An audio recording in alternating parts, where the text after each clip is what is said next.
Moi! Aluksi vähän huonoja uutisia, nimittäin mun tietokoneeseen tuli vika, mikä tarkoittaa sitä, että jos mä en saa ladattua mun editointiohjelmaa mun työkoneelle, niin mä valitettavasti en pysty parantamaan näiden videoiden äänenlaatua ennen kuin mä saan mun koneen korjattua. Eli mä oon pahoillani siitä ja kyllä harmittaa. Mutta päivän aiheeseen. Mä oon jo parissa videossa maininnut, että mä käytän podcasteja kielten opiskeluun. Multa kysyttiin sit suosituksia suomalaisista podcasteista ja mä tajusin, että mä en tiedä yhtään podcastia suomeksi. Joten mä otin asiakseni tutkia asiaa ja tässä videossa mä esittelen Suomen parhaat podcastit. Kun mä etin näitä podcasteja, mä koin tosi vahvasti sen, että Suomessa podcastit on joko erittäin kuivia sijoittamiseen tai yrittäjyyteen liittyviä podcasteja, tai sit hyvin alatyylisiä, joita mä en kehtaa tällä kanavalla suositella. Mä kuitenkin tein parhaani ja mä löysin 3 podcastia, joita mun mielestä kannattaa kuunnella. Ensimmäisenä Suomen kaikkein suosituin podcast Auta Antti.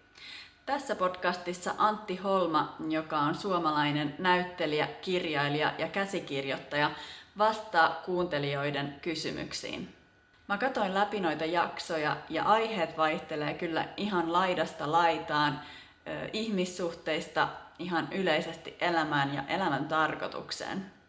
Tää oli siis erittäin suosittu podcast, mutta nyt se on mun ymmärtääkseni loppunut. Mutta jaksoja on kuitenkin ihan runsaasti.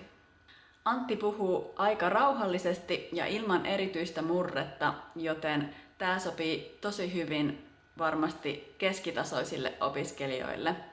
Tätä on myös helppo seurata sen takia, että Antti puhuu yksin, eli sun ei tarvi seurata keskustelua useamman ihmisen kesken, mikä on paljon haastavampaa. Toinen erittäin suosittu podcast on Nonsense-niminen podcast, jossa Suomen suosituimmat bloggaajat Linda Juhola ja Alexa Dagmar keskustelee muodista, ihmissuhteista ja omasta elämästä. Mä kuuntelin paria jaksoa ja ne on ensinnäkin vähän nopeammin puhuttu kuin tuo edellinen ja sitten toisekseen Lindalla ja Alexalla on tosi selkeä Etelä-Suomen puhetyyli, jossa sanoja lyhennetään enemmän verrattuna esimerkiksi mun puhetyyliin. Sitten viimeisenä podcast, jota mä varmaan itse alan kuunnella, Café Olé, kahvihetkiä maailmalla. Tässä podcastissa 2 suomalaista naista haastattelee ulkomailla asuvia suomalaisia. Näissä jaksoissa keskustellaan elämästä ulkomailla ja joka jaksossa on aina uusi haastateltava ja uusi maa, joten nämä on mun mielestä tosi mielenkiintoisia, koska mä itse asun ulkomailla ja haluan myös matkustella. Tää podcast on kans tauolla, mutta noita jaksoja on melkein 70, joten siinä riittää kyllä kuuntelemista. Tässä oli mun suositukset. Mä linkkaan ne tohon alas ja laittakaa kommentteihin, jos te tiedätte jotain hyviä suomalaisia podcasteja.